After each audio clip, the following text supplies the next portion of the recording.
আমি কিনেছি কিনলে না বুঝবো টাকা কত পর্যন্ত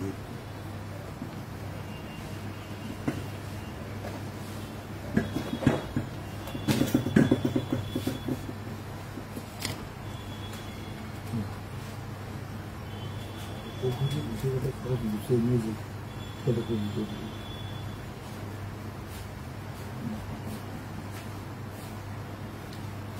নমস্কার।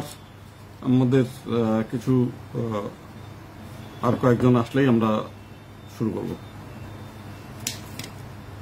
আজকে অনেক গুরুত্বপূর্ণ কথা আছে।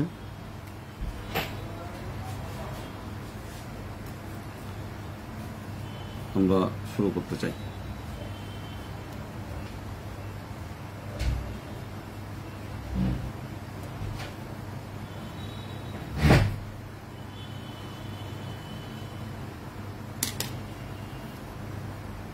তো প্রথমেই সকলকে নমস্কার। অনেকদিন আমরা লাইভে আসি নাই, মাঝে এসে আমরা বিভিন্ন বিষয় নিয়ে লাইভে থাকতাম এবং দিক নির্দেশনা সহ আমাদের কর্মসূচি যেগুলো সেগুলো আমরা বলতাম। মাঝে আমার যে পেজটা ছিল সেই পেজ আবার মানে কতগুলো বীর বাহাদুর রাম সেনা নাকি নাম তারা আবার নষ্ট করেছে, খুব বাহাদুরি কাজ করেছে। রাম হচ্ছে রাবণের বিরুদ্ধে যুদ্ধ করে প্রত্যক্ষ যুদ্ধ করে সীতাকে হরণ করছিল, আর এরা রামের নাম নষ্ট করে রামের নাম দিয়ে নিজেদের বাহবা করতে চায় আর কি। শিখতে পারে না। চিন্ময় প্রভুর জন্য তাদের প্রাণ কাঁপে, কিন্তু চিন্ময়ের বিরুদ্ধে যারা মামলা করছিল তার বাড়িতে একদিন শুনলাম যে তার বাড়িতে যায় হামলা করবে, দেখলাম না তাদের সেটা করা। চিন্ময়কে যেদিন গ্রেপ্তার করে সেদিন তো কয়েকজনের পিটায়ে রক্তাক্ত করে দিয়েছে, দেখলাম না যে সেই সমস্ত দুর্বৃত্তদের বিরুদ্ধে তাদের কোনো অবস্থান, কিংবা তারা সরাসরি যায়নি। ফেসবুকে লম্পধম্প, ফেসবুকে যতই মাঝে আমার এই পেজটা নষ্ট করাতে বহু মানুষের সঙ্গে আমার সম্পর্কটা যোগাযোগটা নেই। এটা নিয়ে আমার কোনো আফসোস নাই, যা হয়েছে। তো প্রথমে আমরা যে বিষয়টি নিয়ে আলোচনা করতেছিলাম সেটা হচ্ছে এখন যেটা চলছে ঐক্যমত্য কমিশন। তো তার আগে সংবিধান সংস্কার কমিশন ছিল, নির্বাচন সংস্কার কমিশন ছিল, যে দুইটা আমাদের রিলেটেড, আমাদের দরকার ছিল সেই বিষয়গুলো। তো সেখানে আমরা সংবিধান সংস্কার যে কমিশন সেখানে আমরা লিখিতভাবে দিয়েছি, আমাদের সঙ্গে সরাসরি তারা দেখা করে নাই। নির্বাচন যে সংস্কার কমিটি ছিল বদিউল আলম মজুমদার তিনি সময় দিয়েছিলেন, তাদের সঙ্গে আমরা সরাসরি কথা বলেছি যে, এবং তাদের যা বোঝানোর কথা সেটা আমরা বুঝিয়েছি। যে মূল বিষয়টা তো তাদের যেভাবে বুঝাইছি সেই বিষয়গুলো তো আর আমাদের বোঝা না, তাদের বোঝানোর থেকে আমাদের বোঝা কিন্তু একটু আলাদা। সেটা হচ্ছে যে সামনে নির্বাচন হবে, ফেব্রুয়ারিতে হোক জুনে হোক যেভাবে হোক নির্বাচন হবে। তো এই নির্বাচনের ফলাফলটা কি হবে? এই নির্বাচনের ফলাফল আপনারা জানেন যে বিএনপি গত 2 দিন আগে তাদের নির্বাচনের প্রার্থী তালিকা দিয়েছে। সেই প্রার্থী তালিকার মধ্যে সবই কিন্তু মুসলিম, 296 জন, এবং আরো যে 4 জন সেটাও ঢাকা এবং আশেপাশে যেগুলো বাকি আছে সেখানেও কিন্তু মুসলিম হবে। 300 আসনে তারা মুসলিম প্রার্থী দিবে। তার মানে সেখান থেকে কোনো হিন্দু লোক। আচ্ছা, এদিকে বিএনপি যেটা, বিএনপির এখান থেকেও কিন্তু হিন্দু প্রার্থী সর্বোচ্চ কত যেতে পারে? সর্বোচ্চ হচ্ছে গত দুই টার্মে বিএনপির তরফ থেকে মাত্র হচ্ছে একজন এমপি ছিল, গৌতম চক্রবর্তী। এছাড়া কিন্তু বিএনপির মধ্যে কোনো এমপি ছিল না। এইবার যদি থাকে, যদি নমিনেশন দেয়ও, তাহলে গৌতম চক্রবর্তী তো মারা গেছে, ওটা তো বাদ। এইখানে কেরানীগঞ্জের 2টো আসন হয়ে গেছে, এখান থেকে গয়েশ্বর রায় একটা পেতে পারেন, নিতাই রায় চৌধুরী একটা পেতে পারেন, 2টা। তো তার 2টা হলেও হয়তো আর 2-1 যে মিল্টন বৌদ্ধ আছে মাদারীপুরে সে হয়তো পেতে পারে। সব মিলে হয়তো 5-6 জনের বেশি হবে না। আবার এই 5-6 জন হলেও এতে কিন্তু আমাদের হিন্দু সমাজের কোনো লাভ নাই। আমরা প্রথমতই বলি, আওয়ামী লীগের সময় বেশ কয়েকজন ছিল, তারা কিন্তু হিন্দু সমাজের নির্যাতন, নিপীড়ন, দাবি দেওয়া, অধিকার এই ব্যাপারে তারা কিন্তু কোনো কথা বলে নাই। 550টা মডেল মসজিদ হয়ে গেছে, পার্লামেন্টে কিন্তু কোনোদিন বলে নাই যে সংখ্যানুপাতে আমাদেরও মডেল মন্দির দরকার। এই কথা কিন্তু আওয়ামী লীগের কোনো হিন্দু এমপিরা কথা বলে নাই। তারপরে মাদ্রাসা বোর্ডে 1000 কোটি টাকার বেশি বরাদ্দ করেছে, সেখানে কিন্তু আমাদের সংস্কৃত টোলে শিক্ষকদের বেতন হচ্ছে 169 টাকা মাসে। তো বলে নাই যে মাদ্রাসার সমান অনুসারে আমাদের টিচারদেরও বেতন হোক। এই কথাটা কিন্তু আমাদের এমপিরা সেই সময় যতই হিন্দু বলেন, কিন্তু তারা কিন্তু সেই দাবিটা করে নাই। তারা সংখ্যালঘু কমিশনের দাবিটাও করতে পারত, সংখ্যালঘু মন্ত্রণালয়ের কথা বলতে পারত, সেগুলো কিন্তু বলে নাই। অতএব এরাও বলবে না। সেই নাসিরনগর থেকে আরম্ভ করে সারা বাংলাদেশে গ্রামের পর গ্রাম জ্বালিয়ে দেয়া, মিথ্যা মামলায় গ্রেপ্তার হয়েছে অনেকে, সেটার বিরুদ্ধে তারা কিন্তু কোনো কথা বলে নাই। পার্লামেন্টে তারা বলতে পারত যে রসরাজ যে নিজের নামই লিখতে পারে না, বাটন মোবাইল ব্যবহার করে, তো সেই ব্যক্তিকে এই আইসিটি অ্যাক্টের ভিতর দিয়ে মিথ্যা মামলায় তার দীর্ঘদিন জেল খাটছে। ওই সেই রংপুরেরও তাই। পার্লামেন্টে কিন্তু এইটা নিয়ে আজ পর্যন্ত মানে তখন গত 15 বছরে কিন্তু কেউ কোনো কথা বলে নাই। গ্রামের পর গ্রাম জ্বালিয়ে দিয়েছে সেই নাসিরনগর, কুমিল্লা, কক্সবাজার, রামু, হাটহাজারী, সমস্ত জায়গায়, মানে সে খুলনার শিয়ালি, যশোরের অভয়নগর, রংপুর, দিনাজপুর, সব জায়গায় সারা বাংলাদেশে। কিন্তু কোনো এমপি পার্লামেন্ট বলে নাই। অতএব এখন যদি বিএনপি থেকে 2-3 জন এমপি হয়ও, তারা কিন্তু হিন্দু সমাজের কোনো কথা তারা বলবে না, নামে হিন্দু, এই পর্যন্তই, এর বাইরে কিছু না। তাহলে এই হচ্ছে বিষয়। তাহলে এখন আমাদের যে কাজটা দরকার ছিল, আমরা বলতে চাচ্ছিলাম যে অনেকেই 8 দফার কথা মানে বিভিন্ন সময় বলছে 8 দফা, 10 দফা, এটা নিয়ে নানান সময় বিভিন্ন সময় মিছিল মিটিং করেছে। 8 দফার ব্যাপারে আমি তখনও বলেছি, এখন এই কথা নিয়ে বহুবারই আবারও বলতে হয়, মারবারই মানুষ এটা নিয়ে জিজ্ঞেস করে। আমরা বলছি হিন্দু কল্যাণ ট্রাস্টকে হিন্দু ফাউন্ডেশনে করলে ওই যে লাও সেই কদু, এতে কোনো লাভ নেই, এ কথা বলেছি আমার। মানে এটা হয়তো আপনারা অনেকের কাছে একটু দ্বিতীয়বার মনে হবে যে আমরা একই জিনিস বারবার বলছেন কেন। এবং অনেকের দাবি হচ্ছে সংখ্যালঘু কমিশন। সংখ্যালঘু কমিশন ভারতেও আছে, কিন্তু ভারতের সংখ্যালঘু কমিশন আর বাংলাদেশের সংখ্যালঘু কমিশন এক হবে না। কেন না? কারণ ভারতীয়দের চিন্তাভাবনা, হিন্দুদের চিন্তাভাবনা এবং মুসলিমদের চিন্তাভাবনা কিন্তু এক জিনিস না। আপনি লক্ষণ সেন একটা বৃদ্ধ রাজা বসে খাওয়া দাওয়া করতেছেন, সেই অবস্থায় হঠাৎ করে ইখতিয়ার উদ্দিন মোহাম্মদ বখতিয়ার খিলজি এসে আক্রমণ করে দখল করে নিয়েছে। তো খাওয়া অবস্থায় সে খাবার থালা ফেলে রেখে সে পালিয়ে গেছে। এখন তারা বলছে মানে ইখতিয়ার উদ্দিন মোহাম্মদ বখতিয়ার খিলজির বঙ্গবিজয়, আমরাও সেই বইতে সেইভাবেই পড়ি। কিন্তু এখন যদি ধরেন আপনি খেতে বসছেন, আমি যদি আপনার বাড়িতে হঠাৎ করে যায় দখল করে নেই, এটা কি আমার বিজয় হবে না আমার লুটপাট হবে, আমার নৃশংসতা হবে, কোনটা? তার মানে আমরা নিজেরা ভুলে গেছি যে কোনটা নৃশংসতা আর কোনটা বিজয়। এই জিনিসটা মুসলিম লেখকরা যেভাবে আমাদের বুঝাইছে আমরা সেভাবে বুঝছি। সুলতান মাহমুদ বলে আর কি, সুলতান মাহমুদ কোনোদিনও সুলতান ছিল, ডাকাত ছিল। সোমনাথ মন্দিরে 17 বার ডাকাতি করছে, মোহাম্মদ ঘড়ি ডাকাতি করছে, মোহাম্মদ বিন কাসিম ডাকাতি করছে, ভারতবর্ষ ডাকাতি করতে আসছে। তো তারা তাদেরকে সুলতান, তাদের মহান শাসক তারা বলে, তারা ভারত বিজয় বলতেছে।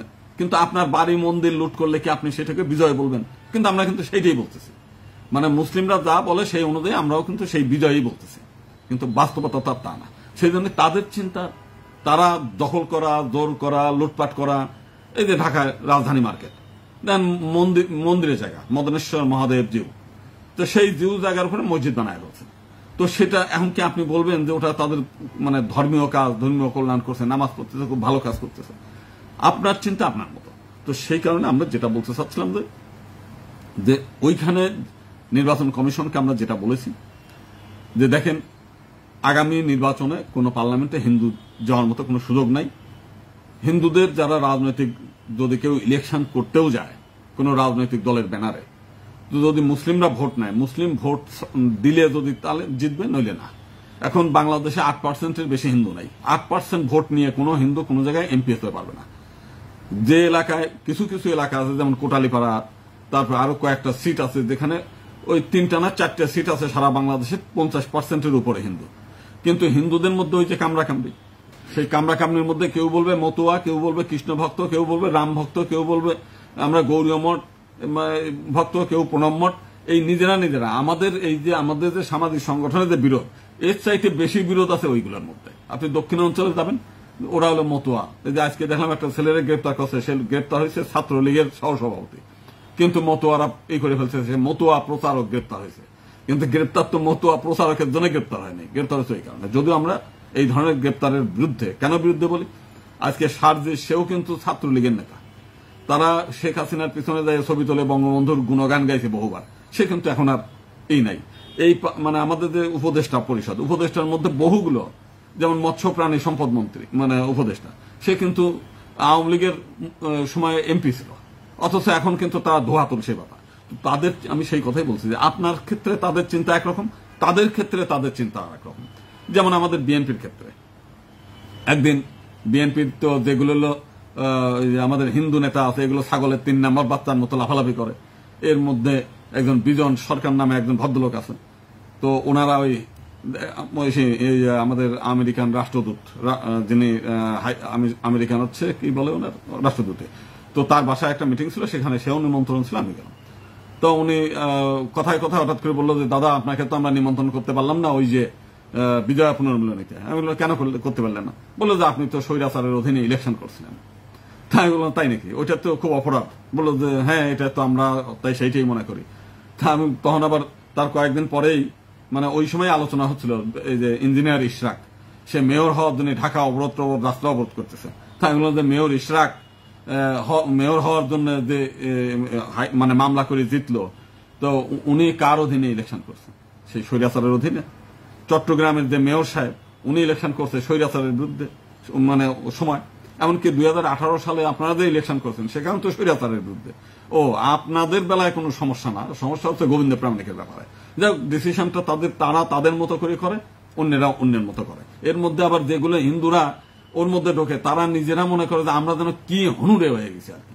তো সেই মানসিকতার মধ্যে তাহলে বোঝাই যায় যে হিন্দুদের তারা কোনো সুযোগ দেবে না আর কি। তো এখন যে বিষয়টা এই কাজগুলো চলছে, তো আমরা সেইখানে যেটা বললাম যে আমরা সারা পৃথিবীতে যে মানে মাইনরিটিদের প্রতিনিধিত্ব নিশ্চিত করতে গেলে, যদি মাইনরিটিদের প্রতিনিধিত্ব নিশ্চিত না থাকে তাহলে ওই গণতন্ত্র অসার। এটা শুধু আমাদের না, জন স্টুয়ার্ট মিল একজন বিখ্যাত আইনবিদ এবং মানে পলিটিশিয়ান, তার বক্তব্য, এবং এটা সারা বিশ্বে গ্রহণযোগ্য।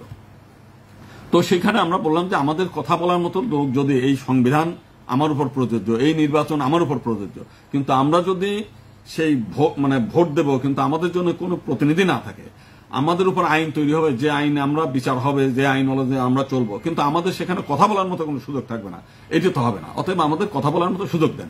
তা না হলে আমরা শুধুমাত্র নির্বাচনে যাব, আমাদের মানে নির্বাচনে বিএনপির পক্ষে স্লোগান দিলে জামাতরা এসে পিটাবে, আবার বিএনপির মধ্যেও যদি আলাদা গ্রুপিং থাকে, বিভিন্ন ছোটখাটো দল যা আছে, এরা প্রত্যেকের কাছেই আপনি কিন্তু এটা মানে ইসের মধ্যে পড়ে যাবেন, বিপদের মধ্যে পড়বেন।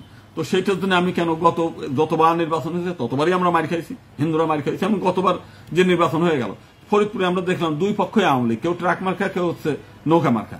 যে কোনো এক পক্ষ জিতলে অপর পক্ষ হিন্দুদের গ্রাম জ্বালায় দিচ্ছে, বাড়িঘর হামলা করছে, আহত হয়েছে, নিহত হয়েছে। এর মধ্যে আমাদের হিন্দুদেরও দোষ আছে। আমরা বারবারই বলছি দরকার ভোট বয়কট করেন, আপনার ভোট কেন্দ্রে যাওয়ার দরকার নেই।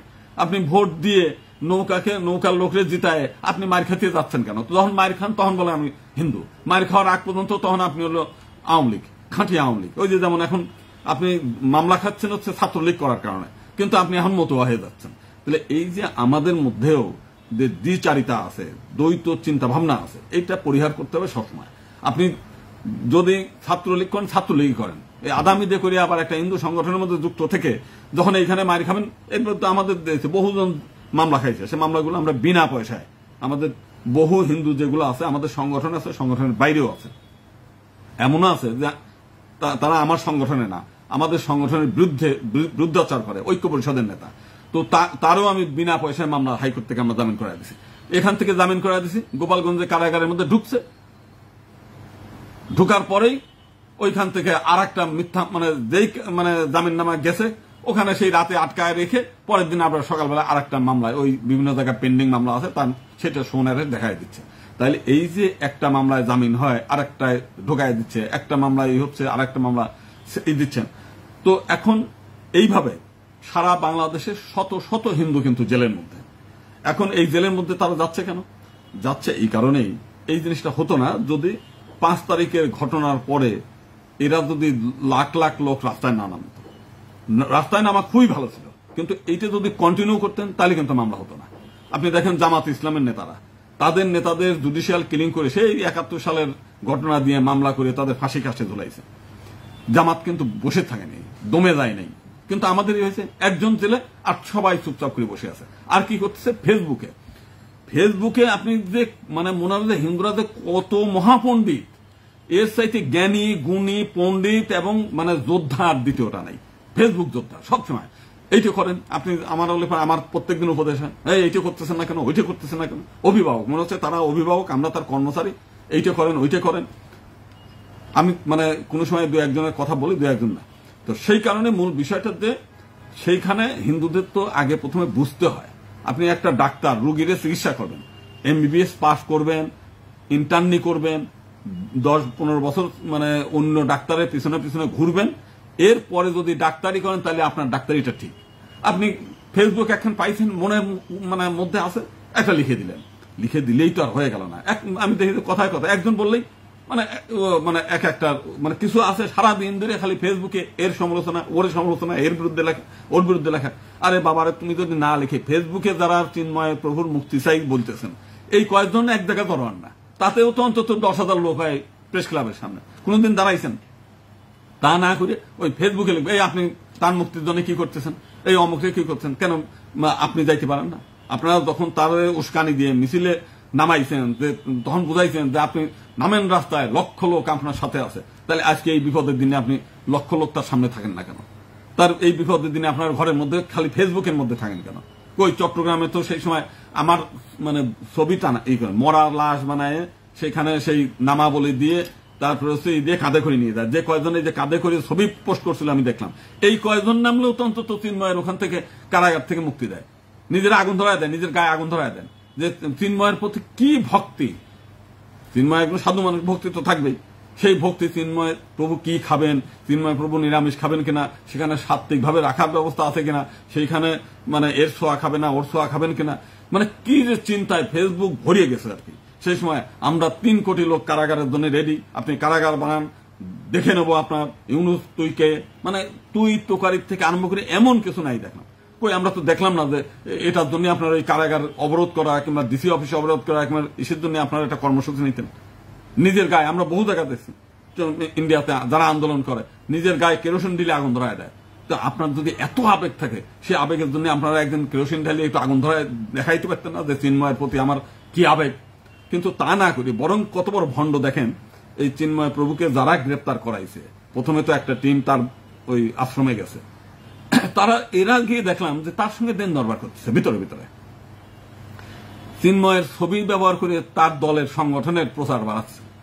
ওই যে আমাদের গ্রামের পাশে একটা শিব মন্দির ছিল আর কি, শিব মন্দিরে শিবলিঙ্গটা মুসলিমরা একদিন রাতের বেলায় উঠায় পাইছে, হিন্দুরা যায় কিছু মানে পয়সা নিয়ে সে কুয়ার মধ্যে ফেলতেছে যে বাবা শিব তুমি কুয়ার মধ্যে থাকো, ওইখান থেকে আমার আশীর্বাদ দাও। মানে চিন্ময় কারাগারে থাক, যতদিন কারাগারে থাকবে ততদিন চিন্ময়ের মুক্তি চাই, এইটা বলে বলে নিজের যতটা প্রচার করা যায়, নিজের যতটা লাইক করা যায়, নিজের লাইক মানে শেয়ার কামানো যায়। এখন হয়ে গেছে লাইক কামানো, শেয়ার মানে শেয়ার কামানো। কিছু আছে একটা রাজনৈতিক দল খুলে তার উপরে চিন্ময় প্রভুর ছবি দিয়ে, যাতে ওই চিন্ময় প্রভুর প্রতি যাদের আবেগ আছে সেই আবেগটাকে ব্যবহার করে নিজের সুবিধা নেওয়া যায়। মানে ধান্দাবাজির যত প্রকার এই আছে সেই ধরনের তার অনুসারীরা এই কাজগুলো করতেছে। আমরা দেখছি কিন্তু চিন্ময়ের একটা ছবি দিয়ে ফেসবুকের খুলে মানে তার আবেগ দেখায়। মূল বিষয়টা তা না, মূল বিষয়টা নিজেকে প্রচারে আনা। এই মানে প্রত্যেকের মধ্যে এই যে ভণ্ডামি, তো সেই ভণ্ডামিটা বাদ দিয়ে আমরা যে কথা বলতেছিলাম, তাদেরকে বললাম যে যেহেতু আমাদের প্রতিনিধিত্ব থাকবে না, অতএব সেপারেট ইলেক্টোরেট করেন, যাতে নির্বাচন নিয়ে মারামারি, প্রত্যেকবার নির্বাচনে যায় হিন্দুরা মার খায় প্রত্যেকবার। অন্তত এইবার কোন মুসলিমকে, সে আওয়ামী মুসলিম তো নাই, বিএনপি মুসলিম হোক, জামাতি মুসলিম হোক, আর ওই নুরুদ দলের মুসলিম হোক, কোন দলের কোন মুসলিমকে ভোট দেওয়ার দরকার নেই। আপনি একজন হিন্দুকে ভোট দেবেন, একটা এসে 4-5জন হিন্দু দাঁড়াবে, একজন হিন্দুরে ভোট দেন। অন্তত অন্য দলের সমর্থন না থাকলে কোন হিন্দুতে মারামারি করতে পারবে না, মারামারি হবেও না। যদিও হিন্দুদের আবার খুব হুঙ্কার টুঙ্কার দিয়ে পারে খুব ভাই, ওই যে যেমন দেখলাম যে এরে লাশ ফেলায়, ওরে হুঙ্কার দেয়, ওরে দাঁত ফেলায় দেয়, ওরেই করে। কিন্তু ওই যে চিন্ময় যেদিন গ্রেপ্তার হলো সেদিন যখন এই শাহবাগ এলাকায় কয়েকজন পিটানি খেলো, একটা মামলা পর্যন্ত করেনি, অথচ মানে তাদের ভাব খেয়ে দেখে নেবো, অমুক করে নেবো এইগুলো। তো যাই হোক, যে বিষয়গুলো আমরা করতে চাই না। এখন যে বিষয়টা আজকে ঐক্যমত্য কমিশনে আমরা বহুবার আবেদন নিবেদন করেছি, আমাদের সঙ্গে দেখা সাক্ষাৎ করেনি, সোজা কথা দেখেনি। আমার কি বলতেছে যে দেখেন আমরা তো শুধু রাজনৈতিক দলের সঙ্গে আমরা আলাপ করতেছি, তো রাজনৈতিক দল কারা? বাংলাদেশে যদি 2.5 কোটি হিন্দু থাকে, অন্তত 10% যদি হিন্দু থাকে, জামাতের সমর্থন তার 10%। জামাতের সমর্থন সর্বোচ্চ হয়তো 5% জনগণের। তাহলে জামাতের চাইতে অনেক বেশি জনশক্তি আমাদের থাকার পরেও আজকে কিন্তু আমাদের কোনো গুরুত্ব নেই। অথচ জামাত না হলে মানে কোনো মিটিংই হচ্ছে না। সেনাপ্রধান প্রথমে জামাতরে ফোন দিয়ে জিজ্ঞেস করতেছে শেখ হাসিনার পতনের পরে, আপনার আমার কোনো গুরুত্ব নাই। কেন গুরুত্ব নাই? একে ধর্মীয় ভাবে আমাদের ধর্মীয় বিভিন্ন মঠ মন্দিরে আমাদের বিভক্ত করে রাখছে। এরপরে এখন হচ্ছে প্রত্যেকেই নেতা এক একটা ঘরে বসে বসে বলে না 10,000 হলো হিন্দু সংগঠন, কিন্তু যখন চিন্ময়ের মুক্তির জন্য একটা আন্দোলন করলো সেখানে দেখলাম চিন্ময় না যে যশোরে যখন 20টা বাড়ি পুরাই ফেললো, একটা গ্রাম ধরে তাদের দোকানপাট পুরাইলো, মোটরসাইকেল পুরাই দিচ্ছে, তখন আমাদের ছাত্র মহোদয় একটা আয়োজন করলে আমরা হলে অল্প কয়েকজন নিয়ে করলাম একটা ছুটির দিন ছাড়া, আর অন্যরা হলে সেই 100 সংগঠন মিলে করছে, সে 100 লোক হয়নি। কেন এত মানে ছিল যেখানে লক্ষ লক্ষ লোক আপনাদের কথায় ওঠে বসে, সেই লোকগুলো গেল কই? প্রত্যেকেই ঘরের মধ্যে। এবং হিন্দুদেরকে আমি বলি গত 35 বছর যাবত আমি এই হিন্দুদেরকে জাগানোর চেষ্টা করেছি, এবং আমরা শুধুমাত্র মুখে বলিনি, আমাদের একটা টিম সারা বাংলাদেশে গীতা স্কুল খুলতেছে বাচ্চাদেরকে হিন্দুত্বে জাগরণ করার জন্য। আমরা মঠ মন্দির উদ্ধার করেছি, এই যে আজকে ইস্কন মন্দির স্বামীবাগ আশ্রম আমাদের উদ্ধার করা, শিব মন্দির আমাদের উদ্ধার করা, এই যে 2 দিন আগেও আমরা গাবতলীতে প্রায় 350 কোটি টাকার সম্পত্তি আমরা উদ্ধার করলাম, সেখানে মন্দির নির্মাণের কাজ চলছে। রমনা কালী মন্দিরে প্রথম আমরা নিজেরা পূজা করি, আমরা উদ্ধার করেছি। এটা গেল। ফেসবুকে আমরা প্রচারণা চালাই, বিভিন্ন সময় মিছিল মিটিং। ঢাকা শহরের সবচাইতে বড় বড় যে হিন্দু সমাবেশগুলো সেটা আমরা করেছি, আমাদের চাইতে বড় সমাবেশ কেউ করতে পারেনি। তাহলে আমরা সবগুলো কাজেই অগ্রণী, সবকিছুতেই। এই যে আজকে রথযাত্রা হচ্ছে মানে ইসকনের নেতৃত্বে, এই রথযাত্রা শুরু হয়েছিল রতন সরকার প্রথম, তখন ইসকন টেসকন ছিল না, এই 300-400 লোক হতো সব মিলে। তারপর থেকে রতন সরকারের পরে আমরা সেটা চালিয়ে রাখছিলাম, পরে ইসকনটা আবার চালু মানে করার পরে আমরা ওইটাই করিনি। মানে সর্বতভাবে হিন্দুত্ব জাগরণের জন্য যা যা করার দরকার সব সাইডে আমরা কিছু না কিছু কাজ করি। বিভিন্ন সময় ত্রাণ সামগ্রী বিপন্ন মানুষের আমরা দেওয়ার চেষ্টা করি, মঠ মন্দির উদ্ধারের কাজ আমরা করি। আমরা গীতা স্কুল খুলছি, বৈদিক একটা টেক্সট আমরা তৈরি করতেছি একটা বৈদিক ইউনিভার্সিটি খোলার জন্য। অনলাইনে আমরা সংস্কৃত কোর্স চালু করার চেষ্টা করছি, যাতে প্রত্যেক ছেলে মেয়ে অন্তত ভগবান যে ভাষায় কথা বলতেন, রামচন্দ্র, শ্রীকৃষ্ণ, আমাদের মুনি ঋষিরা মানে যে ভাষায় কথা বলতেন, আমাদের শাস্ত্র গ্রন্থ যে ভাষায়, সেই বেদ, বেদান্ত, উপনিষদ, রামায়ণ, সেই মূল ভাষায় যাতে আপনি এক গীতা দেখবেন, গীতা অন্তত শতাধিক রকমের গীতা, এক গীতার সঙ্গে আরেক গীতায় মিল নাই। কারণটা কি? কেউই মূল না, যার যা মতো মনে করে গীতাটাকে সেইভাবে অনুবাদ করা। এবং দেখবেন যে গীতার মূল ইসের সঙ্গে কারোরই কোনো ই নাই, কারণ কেউই সংস্কৃত জানে না।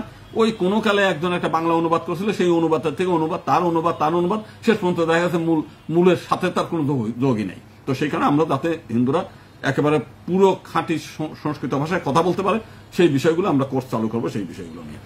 এইখানে শুভ্র বালা আছে, তোমার এইখানে থাকার দরকার নেই, তুমি আস্তে করে যাও, তোমাকে আমরা ডাকি নাই, অনাহুত। তুমি যদি মানে শিখতে পারো তুমি নিজে করো, তোমাকে আমাদের বলি নাই যে তুমি করো।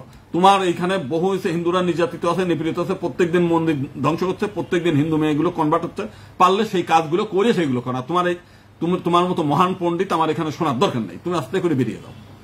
ভদ্রলোকের, যদি ভদ্রলোকের বাচ্চা হও, যদি হিন্দু লোকের বাচ্চা হও চলে যাও, আর যদি কুকুরের বাচ্চা হও, ওই বড় মানে শুকরের বাচ্চা হও, তাহলে থাকো। এইগুলো আর কি। তো এই হলো বিষয়টা। এখন তো আমরা যে কথা বলে সেটাই, যাদের এখানে ভালো লাগবে না তাদের আমি কাউকে নিমন্ত্রণ করি, আস্তে করে চলে যাও, নিজের কাজ নিজে করো। আমরা কাউরে কোনো কাজে বাধা দিই নেই যে এই কাজ কেউ করতে পারবে না, তোমাদের কাজ তোমরা করো। আজকে দেখেন যে কথাটা আমরা বলছিলাম যে ফেসবুক কেন্দ্রিক নেতা না হয়ে প্রকৃত পক্ষে যারা রাস্তায় নামতে পারবে, যারা কাজ করতে পারে, আমরা তাদের আহ্বান জানাচ্ছি। যারা ফেসবুক নিয়ে পড়ে থাকবেন তা আপনার ফেসবুক নিয়ে পড়ে থাকেন, আমাদের দরকার নেই। আজকে আমাদের প্রাচীন মুনি ঋষিরা, আজকে একজন বলতেছে দেখলাম মানে রথযাত্রায় আমরা ব্যানার টানাবো। কেন রে ভাই, রথযাত্রায় ব্যানারটা, রথযাত্রার মতো, রথযাত্রায় ব্যানার নেবে কেন? রথযাত্রায় মুক্তির দাবি করবে কেন? রথযাত্রায় দাবি দেওয়ার দরকার, রথযাত্রার মতো করতে চান, এটা ধর্মীয় জিনিস ধর্মীয় ভাবে করেন। আর যারা ই আছে মানে যারা বলতে যাচ্ছে, এই যে একজন মহাকাল ভক্ত আর কি নাকি কি রাজবংশী বলতেছে আমরা ধান্দাবাজ আমরা কোনো কালে করিনি। বিএনপি যখন ছিল তখনও আমি ছিলাম, তোমরা তখন জন্ম হয় নাই, সেই 1991 সালে তখনও ছিলাম। 2001 সালে যখন বিএনপি ছিল তখন আমরা ছিলাম। শেখ হাসিনা নিজেও আমাকে 2 বার করে ডাকছেন। বর্তমান সময়েও আমরা ইচ্ছা করলে এই সরকারের কাছ থেকে আমার চাইতে বেশি সুবিধা নেওয়ার মতো তোমরা কেউ না, বাংলাদেশে কেউ সুযোগ ছিল না। আমরা ওই যে শুধু ওই যে লোক মানে চেহারা দেখানোর জন্য অনেকে আছে যে ইউনূস সাহেব যেই চেয়ারে বসে সঙ্গে সঙ্গে দল বাঁধিয়ে গেছে ওইখানে চেহারা দেখানোর জন্য, আমরা সেই কাজ করতে দেয়নি। বিএনপির সঙ্গে দেখা করতে গেছে যারা পরে মামলা খাইছে তারাই। আজকে বিএনপির এই চিন্ময় নিজেও গেছে এর সঙ্গে, বিএনপির নেতাদের সঙ্গে দেখা করতে, চিন্ময়ের সাথে যারা আছে অনেকেই মানে প্রথম যাই মানে নজরানা দিতে গেছে আর কি। সেই বিএনপির নেতার মামলায় তারা জেলে গেছে, বিএনপির নেতাদের তাদের ওই শাহবাগে পিটাইছে আর কি। তো সেই জন্য যারা পিটানি দেখাও করো, পিটানিও খাও, আবার তাদের হুজুর হুজুর করো। একজন দেখলাম এইখানে সেই এসে কি বলে জিয়ার ছবি টানায় মাদারীপুরে, ছবি টানায় সেখানে একেবারে মানে ফুল ইটি দিয়ে দুকাত দিয়ে তারা পূজা পার্বণ করতেছে। মাগুরায় দেখলাম হিন্দুরা জামাতের নেতাকে মানে মহিলারা ওই যে ডালা কুলায় নিয়ে মানে পিছনে পিছনে হাঁটে দেবতাকে যেভাবে আহ্বান করে সেইভাবে আহ্বান করতে করতে নিয়ে গেছে জামাতের নেতাদের। তো এইগুলো হিন্দুদের এই স্বভাব আমরা চিনি, হিন্দুদেরকে আমাদের চিনার লাগবে না। যত দুর্বৃত্ত মানে নিজের ধর্মকে মানে সর্বনাশ করার জন্য যা যা সেই কাজগুলো সবগুলো করে আর কি। তো সেই কারণে আমি বলতে চাই যারা ধান্দাবাজি করবেন, যখন যে আসবে তার কাছে সুবিধা নেবেন তারা নেন। আমি তাদের জন্য আমি কিন্তু এখানে বসে নেই। আমি বলতে চাই যারা নিজেদেরকে খাঁটি হিন্দু মনে করে, কোন দলের দালালি করবে না, কোন দলের চাটুকারিতা করবে না, কোন দলের ই করবে না, তো কি বলে চামচামি করবে না, দলের কাছে যাবেন, দলের কাছে যাবেন, তাদের কাছে দুটো ভালো কথা বলে নিজের দাবির কথা বলবেন। আমরা গিয়েছি সব আওয়ামী লীগের কাছে গিয়েছি, বিএনপির কাছে গিয়েছি, জামাতের সঙ্গে কথা বলেছি, এরশাদের সঙ্গে কথা বলেছি, ভিপি নূরের সঙ্গে কথা বলেছি। আমরা সব, কারণ আমার দাবির কথা তো আমি পার্লামেন্ট থেকে করতে পারবো না, আমার এই কথাগুলো বাস্তবায়ন করতে গেলে তাদের লাগবে। অতএব আমার দাবির প্রয়োজনে আমি সব জায়গায় যাবো, কিন্তু ওই আমার ব্যক্তিগত সুবিধার জন্য আমি কোথাও যাবো না, আমি কোথাও যাইও নাই, কোনোদিন যাইনি। তো সেই কাজগুলো কিন্তু হিন্দুদের মধ্যে সেই কাজগুলো করে। এবং আজকে না, সেই সম্রাট আকবর ছিল, তার কাছে মেয়ে বিয়ে দিয়েছে, কেউ বোন বিয়ে দিয়েছে নিজের সেনাপতি হওয়ার জন্য, নিজের একটা জায়গির পাওয়ার জন্য। এই সমস্ত অপকর্মগুলো হিন্দুদের আজকের স্বভাব নেই, স্বভাব সেই কারণে অনেকেরই সেই বংশধররা আছে, ওই জিনগত ভাবে আছে, যে কারণে এখনো সেইগুলো করবে। কারণ ওই বাড়িতে তো মানে উপঢৌকন দেয়া বংশধারা তো আছে, ওইসব বাড়িতে যায় রাত কাটানো মানে পরিবারের লোকজন তো এখনো আছে, জিনগত ভাবে থাকবেই, তো তাদের প্রতি সেইভাবে সহানুভূতি থাকবে, সেইগুলো থাকবে। তো যেগুলো আছে, কিন্তু যারা মনে করে নিজেরা খাঁটি হিন্দু, সেই খাঁটি হিন্দু লোকদের জন্য আমি কথা বলতেছি। কোন ওই ভেজালি হিন্দু আমার এখানে আসার দরকার নেই। এবং যারা কৌশল জানে, কখন কোন কথা বলতে হবে, কখন কি আন্দোলন করতে হবে, এই বিষয়গুলো জানতে হবে। মানে হুটুট করে বলে কুত্তার মতো লেজ গুটায় পিছনে চলে আসবো, একদিন যায় একটা বড় আন্দোলন করে মানে করলাম, পরবর্তীকালে আর 100 বছর ওইগুলো নিয়ে ওই জাবর কাটে বললাম যে একসময় আন্দোলন করছিলাম, একসময় হাজার হাজার লোক নিয়ে মিছিল করছিলাম, ফলাফলটা জিরো। আমরা ওইরকম ফলাফল জিরো করতে চাই না। আমরা বলতে চাই যে আন্দোলন করবেন এইটা যেন কন্টিনিউ থাকে। একদিন একটা সমাবেশ করে লাঠির বাড়ি খেয়ে একজন নেতার 2-5টা লোকের জেলে ঢুকে পরের দিনে টোটাল প্রোগ্রাম বন্ধ, ওই রকম আন্দোলন আমরা করতে চাই না। এটা কন্টিনিউ, আমাদের এই হচ্ছে চিরকালীন সংগ্রাম, হচ্ছে চিরকালীন, এই কাজগুলো আমাদের করতে হবে। এবং এইটা আজকে যে আমরা দুর্বল, সেই দুর্বলের পিছনে মূল বিষয়টা দেখেন, রামচন্দ্র আমাদের শেখাইছে যুদ্ধ করতে, শ্রীকৃষ্ণ আমাদের শেখাইছে যুদ্ধ করতে, আমাদের প্রাচীন যে রাজা মহারাজারা আমাদেরকে যুদ্ধ শিখাইছে। কালীর মধ্য দিয়ে অসুর বিনাশ আছে, দুর্গার মধ্য দিয়ে অসুর বিনাশ। কিন্তু আমাদের শাস্ত্রকাররা বর্তমান যারা ধর্ম মন্দির, এখানে এই সংগ্রাম এবং যুদ্ধ করা এটা টোটালটাই বাদ দিয়ে দিয়েছে। এখন আসে কেউ হরিনাম, কেউ নাম সংকীর্তন, কেউ মালা জপ, এইগুলোর মধ্যে তিলক সেবা, এইগুলোর মধ্যে পড়ে গেছে। আজকে ধরেন ইরান আর হচ্ছে ইসরায়েল যুদ্ধ করতেছে। এখন যদি বলে এই ক্ষেপণাস্ত্রের রস্ত্র দরকার নাই, সব ঘরে বসে বসে আমরা হলাম কলেমা জপ করি, মালা জপ করি, আল্লাহ আল্লাহ বলি, আর ওরা যদি কয় আমরা ওইখানে গড গড বলি, তাহলে কি হবে? বাস্তবতা বোমার মানে প্রতিরোধ বোমা দিয়ে করতে হয়, অস্ত্রের ধনধনে দিয়ে অস্ত্র দিয়ে করতে হয়। এই পৃথিবীতে রক্ষা পায় হচ্ছে আমাদের শাস্ত্রই বলছে খাত্র ধর্ম রক্ষা, খাত্র ধর্ম হল সমাজকে তৈরি করতে হবে। এখন আমাদের যত মঠ মন্দির প্রত্যেকেই এই খাত্র শক্তিটাকে বিনাশ করে, মানে এরা আরো হিন্দু সমাজকে ধ্বংস করছে এরাই। আজকে চৈতন্যদেবের মানে ইতিহাস আপনি জানেন, অনেকেই জানে, অনেকেই জানে না। সেও একটা বিশাল আন্দোলন করছিল এই সময়, সে ভগবান হয়ে গেছে, মহাপুরুষ হয়ে গেছে। কিন্তু বাস্তবতা বাংলার সমস্ত লোকদের ঘাড়ে ধরে ধরে মুসলমান বানাইছে। তারপরে চৈতন্যদেবের পরে উড়িষ্যায় গেছে, উড়িষ্যার থেকে দাক্ষিণাত্যে গেছে, ওখান থেকে উড়িষ্যায় এসে মারা গেছে। কিন্তু কোনোদিন এই বাংলায় আর ফেরত আসতে পারে নাই, হুসেন শাহ তাকে ধরে আনতে গেছিল আর কি। তাহলে মুসলিমদের যে সময় এই দেশের 99% হিন্দু ছিল, 1% মুসলিম ছিল, সেই আমলেও হিন্দুরা মুসলিমদের ভয়ে থরিগম্বি এবং মুসলিমদের বিরুদ্ধে সম্মিলিতভাবে সংগ্রাম করতে পারে না। আর এখন তো 8-9%।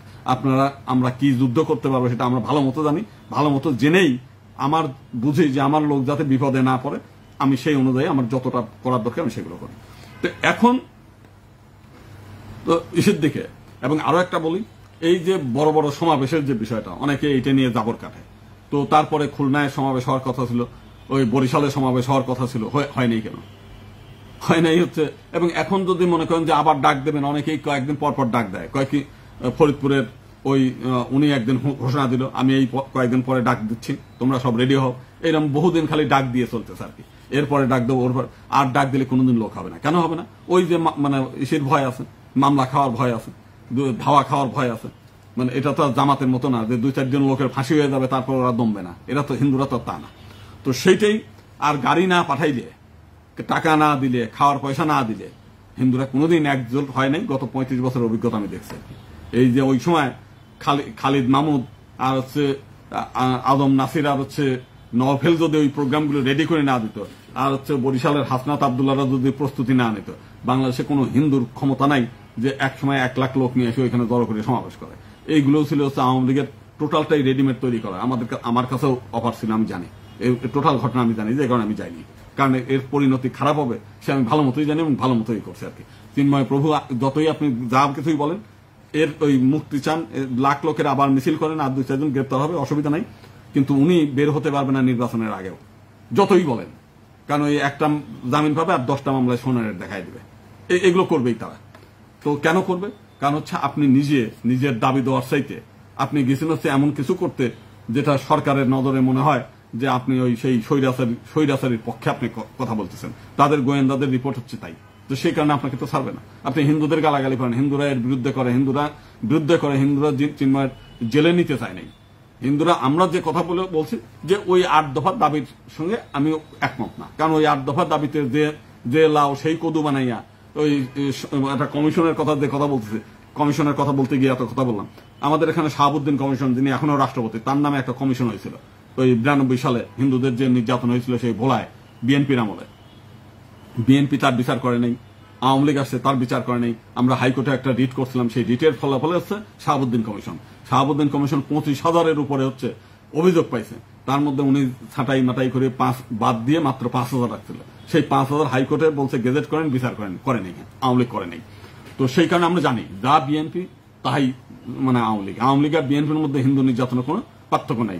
92 সালে বাংলাদেশের খুব কম মন্দির ছিল যেটা আগুনে পড়ে নাই। চট্টগ্রাম, ঢাকার একটা মন্দিরও ছিল না বিএনপির আমলে। বিএনপি কিন্তু তাদের ধরেও নেই, বিচারও করে নেই। আমরা বিএনপিকেও চিনি, আমরা আওয়ামী লীগকেও চিনি, 2টা দলকেই চিনি। তো সেই কারণে এই 2 দলের প্রতি আমরা নাই, এগুলো আমরা জানি। তো এখন যে বিষয়টা সেটা হলো যে আমরা তাহলে আমাদের করণীয়টা কি? আমাদের করণীয় আমরা প্রথম থেকে একই বলছি, একটা মাত্র ঔষধ, সে ঔষধ হচ্ছে সেপারেট ইলেকটোরেট সিস্টেম। এখন তাদের দাবি করতে হবে। আপনারা বিভিন্ন দলে আপনাদের তো সংগঠন আছে, যার দল আমার সঙ্গে আসতে হবে এমন তো না। আপনি নিজে এমপি হতে চান, যখন রাজনৈতিক দল খুলতেছেন, বাংলাদেশে 8টা না 9টা হচ্ছে হিন্দু রাজনৈতিক দল হয়েছে আর কি। তো আপনার রাজনৈতিক দল, আপনার তো ইচ্ছা হচ্ছে এমপি হওয়ার, আপনি এই প্রচলিত যে ব্যবস্থা সেই ব্যবস্থায় তো আপনি এমপি হইতে পারবেন না, কোনোদিনও পারবেন না। কেন পারবেন না? আপনার জনসংখ্যা মাত্র হচ্ছে 8%। এই 8% আবার 8টা রাজনৈতিক দলের মধ্যে বিভক্ত। অর্থাৎ আপনি একজন 1% ভোট কিংবা 2% ভোট হিন্দুদের পাবেন। তার মানে বাংলাদেশে কোনো আসনেই আপনারা নির্বাচিত হতে পারবেন না যদি না বিএনপি এবং জামাতের সঙ্গে যদি জোট করেন। আর বিএনপি এবং জামাতের সঙ্গে জোট করতে গেলে 1-2টা সিট আপনাদের ছেড়ে দিতে পারে আপনার একটা রাজনৈতিক দলে। তাহলে তো আপনার টোটাল হিন্দু সমাজের কোনো লাভ হলো না। কারণ আপনি এমপি হচ্ছেন জামাতের দয়ায় কিংবা বিএনপির দয়ায়, তাহলে তো আর আপনার কিছু হলো না। তাহলে শুধু হিন্দু হিসেবে যদি আপনাকে যেতে হয়, তাহলে আপনাকে সেপারেট ইলেকটোরেট করেই সেই আসনে সেইভাবেই আপনাকে নির্বাচিত হতে হবে। তো সেটা করতে গেলে তো আপনার এই দাবি দেওয়াগুলো করতে হবে। আপনি রাজনৈতিক দল খুলছেন, কোনোদিন আপনি সংরক্ষিত আসন দাবি চাইবেন না, আপনি করবেন না। এই মহিলাদের জন্য 100 সিট বরাদ্দ হয়ে গেল, হলো না? তাহলে আপনারা মহিলাদের জন্য যদি 100 সিট হয়ে যায়, তা আপনারা কেন দাবিগুলো করতেছেন না? আপনারা তো করতেছেন না, আমরা করতে। আমি যতটুকু পারছি, যদি বলেন আপনি ডাক দিচ্ছেন না কেন, আমার সামর্থ্য অনুযায়ী আমি করতেছি। আমার ওই লাখ লাখ টাকা খরচ করে গাড়ি ভাড়া দিয়ে কারো লোক আনার মতো ক্ষমতা আমার নাই। কারণ আমি দালালি করি না, চাটুকারিতা করি না, চামচামি করি না, আমি কোনো সুযোগ সুবিধাও নেই। এইবারও আমার একটা সুযোগ দিতে চেয়েছিল এই সরকারের সময়, আমি বলছি না, কোনো ব্যক্তিগত সুবিধা গোবিন্দ প্রামাণিক নেয় নাই অতীতে, এখনো নেব না। আমি বাংলাদেশের সর্বোচ্চ আদালতের সুপ্রিম কোর্টের মেম্বার, উকালতি করি, যা 2-4 পয়সা আসে এতে আমার সংসার চলে, এতেই আমার চলবে, সমস্যা নেই। তাহলে এখন যে বিষয়টা, পার্লামেন্টে যেতে গেলে আপনি যদি পার্লামেন্টে যেতে পারেন, তাহলে পার্লামেন্টে বসে আপনি সংখ্যালঘু কমিশন করতে পারবেন, আপনি বৈদিক বিশ্ববিদ্যালয়ের বিল আনতে পারবেন, আপনি মঠ মন্দির যাতে ভাঙে সেটা দ্রুত বিচার ট্রাইব্যুনাল করে বিচারের ব্যবস্থা করতে পারবেন। এহেন দাবি নাই। 8 দফা কেন, 100 দফা দাবি আপনি পূরণ করতে পারবেন, কোনো অসুবিধা নাই। কিন্তু আপনাকে তো ওই চেয়ারে বসতে হবে। কথা বলে তো চেয়ারে। একসময় যে আমাদের ছোটকালে পড়তাম না, যে কোনো সময় ওই আলাদিনের চেয়ার আগে একটা ঘষা দিলে একটা দৈত্য চলে আসতো।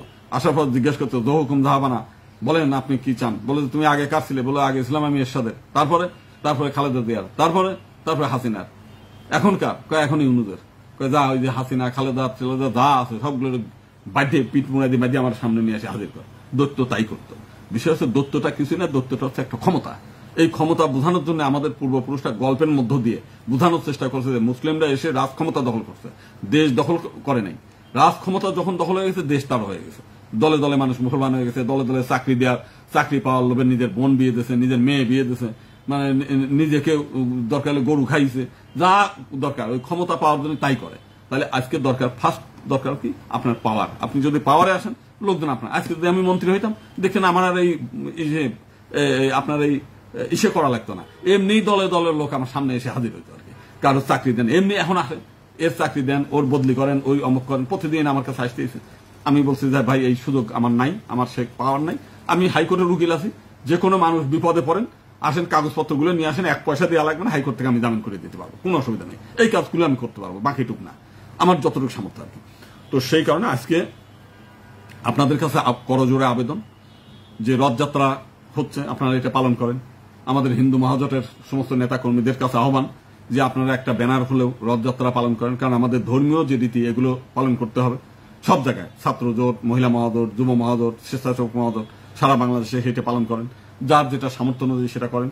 অন্যান্যদের আমি তার নির্দেশ দিতেও পারবো না, করতেও পারবো না, আপনারা করেন, ধর্ম পালন করতে হবে, এটা তো উচিত। দ্বিতীয়ত হচ্ছে যে এই ধর্মের মধ্যে ওই দাবি দেওয়ার দরকার নেই। আপনি নিজ উদ্যোগে নিজে বাঁচার প্রেরণা দিয়ে রাস্তায় মিছিল করেন, মিটিং করেন, বিক্ষোভ করেন, প্রত্যেক এলাকায় ইউনিট তৈরি করেন। কারণ দিন যায়, দিন ভালো আসে, দিন খারাপ। যত দিন যাবে তত খারাপ দিন আসবে। আপনার 5 তারিখের পরে যা ঘটছে, এখন কিন্তু তার 100 গুণ বেশি ঘটনা ঘটতেছে। প্রায় এরে গ্রেপ্তার হচ্ছে, ওরে গ্রেপ্তার হচ্ছে, বিভিন্ন জায়গায় মন্দির ভাঙতেছে, যশোরে একটা গ্রাম ধরে জ্বালায় দিল, এগুলো চলছেই, একটার পর একটা চলছে। এখন কিন্তু ভয়ানক পরিস্থিতি, এবং সামনে নির্বাচন যখন আসবে, মহা ভয়ানক পরিস্থিতি তৈরি হবে। আপনি ভোট কেন্দ্রে যদি যাইতে হয়, তখন ওরা টার্গেট করে রাখবে, তোমরা ভোট দিতে যাও নাই, তোমাদের এই দেবো না, ওই দেবো না, অমুক দেবো না, তেমক দেবো না। আবার ভোট দিতে যাবেন, এক পক্ষে দিতে যাবেন, আরেক পক্ষ আপনার লাঠি নিয়ে দাঁড়ায় থাকবে, শালা তুমি ওরে ভোট দিতে, আমারে দেও নাই, এইগুলো। তো তার থেকে পরিত্রাণের একমাত্র পথ আনুষ্ঠানিকভাবে বয়কট করেন, যে হয় আমার সেপারেট ইলেকটোরেট করতে হবে, না হলে ভোট বয়কট। এবং এখনো সুযোগ আছে, ঐক্যমত্য কমিশন এই শেষ করে ফেলবে। তার আগেই যদি একটা হুঙ্কার দিতে পারেন সবাই মিলে, অন্তত আমরা ভাবছি একটা সংবাদ সম্মেলন, আমাদের হাতে অত অর্থ নাই। এই বাংলাদেশে হাজার হাজার কোটি টাকার মালিক আছে হিন্দুরা, কিন্তু ধর্ম রক্ষার কাজে তাদের কোনো ব্যয় নেই। মন্দির বানাচ্ছে, এই মন্দির ফেলায় ফিরে চলে যাবে। কম্বোডিয়ায় পৃথিবীর সবচেয়ে বড় মন্দির ওঙ্কার ধাম মন্দির, আপনি দেখেন, ছাড় দেন, হিন্দু নাই, পড়ে আছে। এরকম পথে প্রান্তরে মন্দিরগুলো পড়ে থাকবে, আপনি মন্দির বানাবেন, এইখানে থাকতে পারবেন না, ফেলায় ফিরে চলে যাবেন, কোনো লাভ নাই। অতএব আগে হিন্দু রক্ষা করার জন্য আপনারা কিছু অর্থ ব্যয় করেন। এই কথা আমি বহুবার বলছি, কিন্তু কেউ এগুলো এর পথে যায়ও না, দেয়ও না, ব্যয়ও করে না। যেগুলো করে রাজনৈতিক নেতাদের দেবে, চাঁদা দেবে, মন্দিরে ব্যয় করবে, ভক্ত সেবার ব্যয় করবে। ভক্ত মানে খাওয়া দাওয়া, মানে হিন্দুদের এখন আছেই দুটো জিনিস, একটা হচ্ছে গান শোনা, মানে ধর্মীয় গান, আর হচ্ছে ভক্ত প্রসাদ খাওয়া। এই ভক্তিতে মজিয়ে আছে বেশিরভাগ হিন্দু, যারা ধনী হিন্দু তারাই।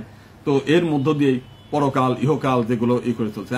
আপনার গাদ ধরে মুসলমান বানায় ফেললে আপনার কৃষ্ণ, এই বাংলাদেশে যারা মুসলিম হয়েছে, এরা কি খুব শখ করে মুসলিম হয়েছে? এরা কি কোরআন পড়তে জানতো? আপনার এই কোরআন অনুবাদ হয়েছে কবে?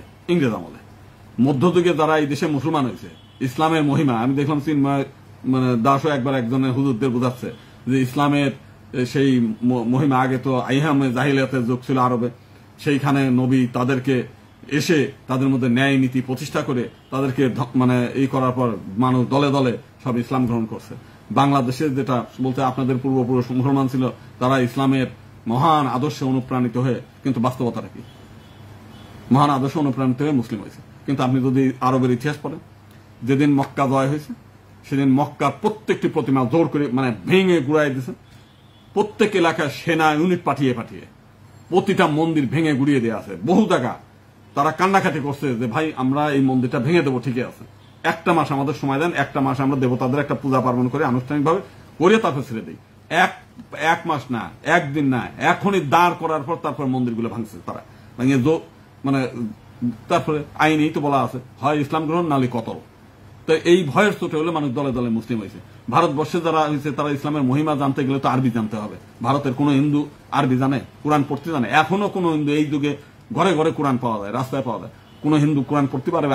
আরবি কোরআন পারে না। তাহলে ইসলামের মহিমা বুঝতে গেলে তো আগে মানে ইসলামের কোরআন হাদিস এগুলো পড়তে হবে। তো এইগুলো যদি না জানেন তাহলে মহিমাটা আপনি জানলেন কি করে? এবং এই কথাগুলো আহম্মকের মতো বলে কারা? আমরা যাদেরকে ভূত ছাড়াবো তারাই ভূতে আছে। হিন্দু নেতা হইতে চায়, মানে নেতা হওয়ার আগেই নিজে কায়ত হয়ে পড়ে থাকে ইসলামের মহিমা প্রচার করার জন্য। তো ওইগুলো করলে আমাদের ঘরের মেয়ে থাকে, এই যে মেয়েগুলো যে লাভ জেহাদের শিকার হয় এই সমস্ত ভণ্ড সাধুদের কারণে, যারা নিজের ধর্ম সম্পর্কে জানে না, যারা ইসলাম সম্পর্কে জানে না, অন্য খ্রিস্টান ধর্ম সম্পর্কে জানে না। আজকে দেখলাম যে কি একদম দেখলাম খ্রিস্টান ধর্মের মানে খুব মানে গান গাচ্ছে যে যীশু খ্রিস্ট ভারতে আইছিল, ভারতে এসে গীতা পড়ছে, ভাগবত পড়ছে, রামায়ণ পড়ছে, ধ্যান শিখছে, অমুকগুলো। অথচ যীশু খ্রিস্টের বাইবেল পড়েন, এহেন অপরাধ নাই। এই পৃথিবীতে কি কি ধরনের অপরাধ আছে, কি কি ধরনের খারাপ কাজ আছে, প্রত্যেকটির অনুপ্রেরণা আছে বাইবেলে, এমনকি নিজের মেয়ে ধর্ষণ পর্যন্ত। এর চাইতে আর খারাপ কি জানেন? আর মূর্তি ভাঙা, মূর্তি পূজারীদের লুটপাট করা, মানে তার মূর্তিদের কেবল ধ্বংস করে দেয়া, ঘরে ঘরে আগুন ধরানো, ঘরে ঘরে গ্যাঞ্জাম বাঁধানো। আপনি লোকের 12 নম্বর অধ্যায়ের আপনি 39 থেকে 49 থেকে 52 পড়েন, দেখেন কি লেখে। অথচ এই হিন্দুরা মানে নিজের ধর্ম জানে না, অন্য ধর্ম জানে না, কিন্তু সব ধান্দাবাজি করে বেড়ায়। তো যাই হোক, আমি মনে করি আগে নিজের ধর্ম সম্পর্কে জানেন, এরপরে হলো অন্য ধর্মের গুণগান যা গাওয়ার সেগুলো পরে গান। তো আমরা যেটা চাই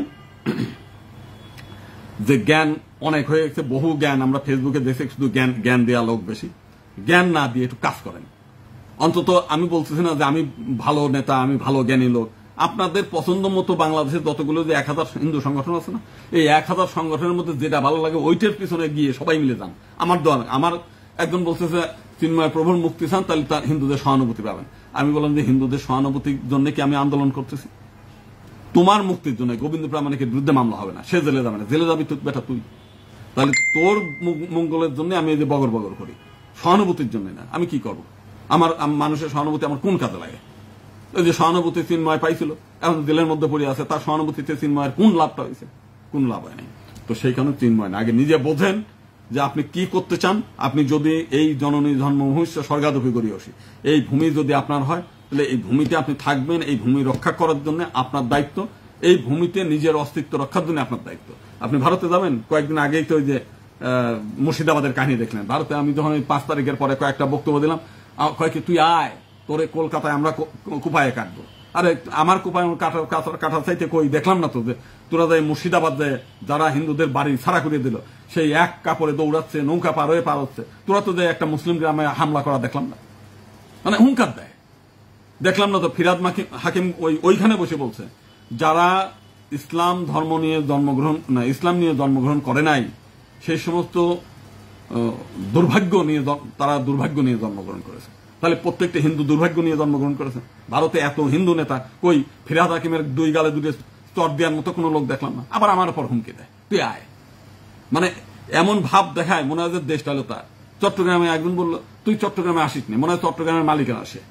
মানে বিষয়টা হচ্ছে হালনাই কুত্তা তার বাঘা নাম, জিনিসটা হচ্ছে ওই রকম। অথচ এটা ফিরাদ হাকিম বললো ইসের গঙ্গাসাগর মেলার হচ্ছে সভাপতি, কালীঘাট মন্দিরের সভাপতি, আবার হচ্ছে হিন্দুরাই করে রাখছে। সেদিন একদিন দেখলাম যে একটা হিন্দু লোক কি একটা সমালোচনা করছে, তারা গ্রেপ্তার করে নিয়ে গেছে আর কি, ওই পাকিস্তানের একটা ঘটনা নিয়ে। তো এখন হিন্দুদের অবস্থা হলো যেমন ভারতে তেমন বাংলাদেশে।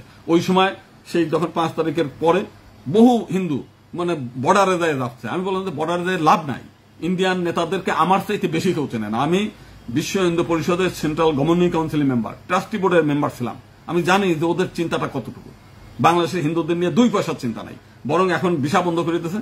আপনি যে কোনো মতো যায় একটু বেড়াইতে যাবেন, একটু মন্দির টন্দির দেখতে যাবেন, যদিও তীর্থ ভিসা চালু করছে আমরাই বলার পরে, আমরা বহুবার এটি করার পর কিছুই করছে। তার আগে কি ছিল, ঢুকতেই দেয় নাই, বর্ডার আটকায় দিতেছে সেই সময়। তো এখন মূল বিষয় হচ্ছে যে ওই ভারতীয় হিন্দুদের উপর ভরসা করে লাভ নাই, নিজেদের হিন্দুর উপর ভরসা করে লাভ নাই।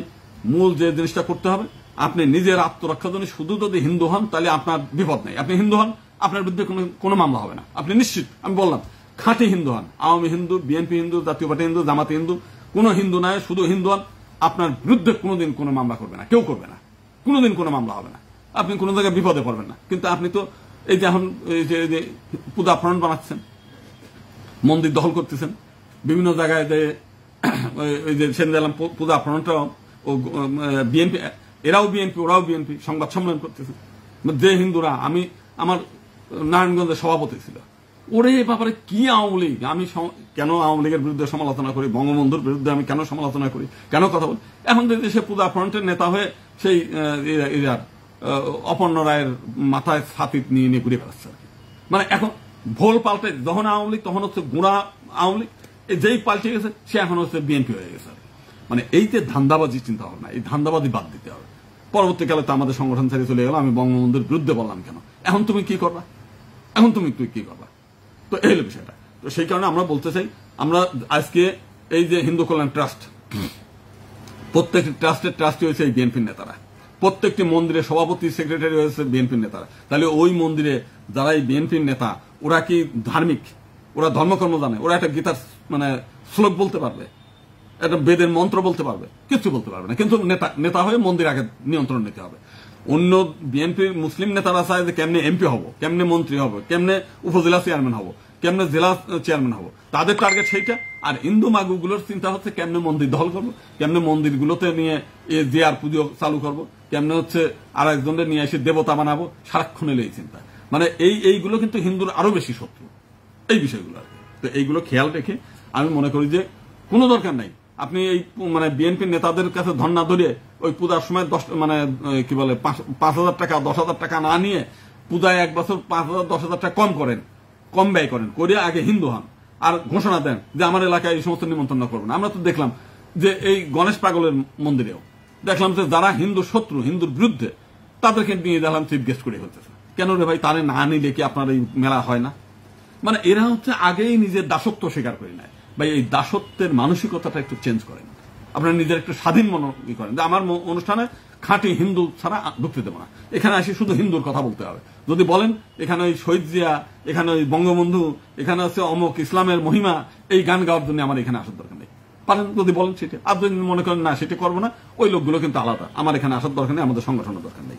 তো সেই জন্য আমরা প্রথম যে কথাটা বলতে চাই, লাস্ট বক্তব্য, যে সময় নাই বেশি, যে ব্যানারে পারেন এক দফা দাবিতে আন্দোলন করেন। সেপারেট ইলেক্টোরেট চাই, হয় সেপারেট ইলেক্টোরেট, নাহলে ভোট বর্জন। আপনার সংগঠন দিয়ে করেন, আমার নাম দিয়ে বলতে হবে না, আপনার নিজের ছবি দিয়ে নিজে প্রচার করেন, নিজের গ্রামে করেন। 1000টা সংগঠন মিলে বলেন, তাতে আরো লাভ আছে। একটা সংগঠন হলে লাভ নেই, বলেন সব সংগঠন মিলে এটি সবচেয়ে, বলেন আপনার নিজের সংগঠন মিলেই করেন। তারপরে আপনার নিজের যেখানে যার যা আছে সেইখান থেকে এক নাগারে বলেন, এইরকম হুঙ্কা তৈরি দেন। এর মধ্যে আমাদের এই গত 2 দিন আগেও আমি একটা সম্মেলনে আমাকে ডাকছিল আর কি, সেটা হচ্ছে America Bangladesh coalition dialogue, American প্রতিনিধি ছিল, ইউরোপিয়ান প্রতিনিধি ছিল, অন্যান্য। আমি সেখানে স্পষ্ট করে বলছি যে ইউনূস সাহেব আমাদেরকে বলতেছে মন্দিরে যে আমরা একই পরিবারের মানুষ, যে আমাদের নির্বাচন কমিশন ঐক্যমত্য কমিশনের উনি আবার বলতেছেন আমরা তো আপনাদেরকে আলাদা মনে করি, একই পরিবারের মানুষ মনে করি। এখন মনে করেন ঠিকই, এরকম অনেক বাড়িওয়ালা বাড়ির চাকর বাকরের সামনে যখন বাইরের মানে অতিথি আসে, তার বলে এই যে দেখেন ও হচ্ছে আমার বাড়িতে কাজ করে, কিন্তু আমি কোনো সময় ওকে বাড়ির কাজের লোক মনে করি না, আমরা একই পরিবারের মানুষ মনে করি। কিন্তু তার বাড়ির যে ডিসিশন মেকারের সময় যখন ডিসিশন নেয় পরিবারের লোকজন নিয়ে, তখন কি ওই বাড়ির চাকরের সাথে রাখেন? কিংবা ওই পরিবারের আয় ব্যয় কিংবা মানে ভাগাভাগি, খাওয়ার টেবিলে নয় খাইলো, রাতের বেলায় শুইতে দেয় তার ঘরের মধ্যে, অন্য তার ছেলেরা যে ঘরে শোয়, তার মেয়েরা যে ঘরে শোয়, ওই রকম কি একটা ঘর বরাদ্দ করে? তা তো করে না। জমি ভাগাভাগি, ওই লোকটা মরিয়ে গেলে পরে ওই চাকররা কি সম্পত্তির ভাগ পায়?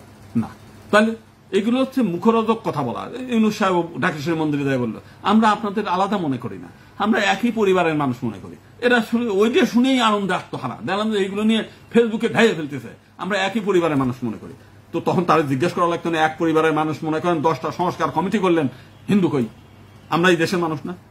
ওই প্রত্যেকটি সংস্কার কমিটিতে 10 জন 15 জন করে লোক নিয়োগ করা আছে, তার মধ্যে 2টা করে হিন্দু নিয়োগ করা যাইতো না?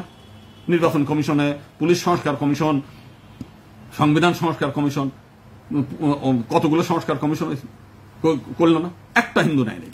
মানে এরা হলো কর্তা কইছে শব্দটা আলা, মানে একটা আছে, আনন্দের আর সীমা নাই জিনিসটা আর কি। মানে একজন বললেই হয়। এখন আপনার কথা তো আপনাকে বলতে হবে। যারা যান দেখা করতে তারা যা বলেন না কেন, আমি তো বলি, যেখানে যাই সেখানে বলি। তো এখন এই কথাগুলো বলতে হবে প্রত্যেকের। আপনার ওখানে কোনো উপদেষ্টা যায়, যখন আপনাদের ধর্ণা ধরে, ওই যে ধরেন জামাত গেল, বিএনপির লোকজন যায়, তাই বলতে পারবেন না যে না ভোট দেবো না।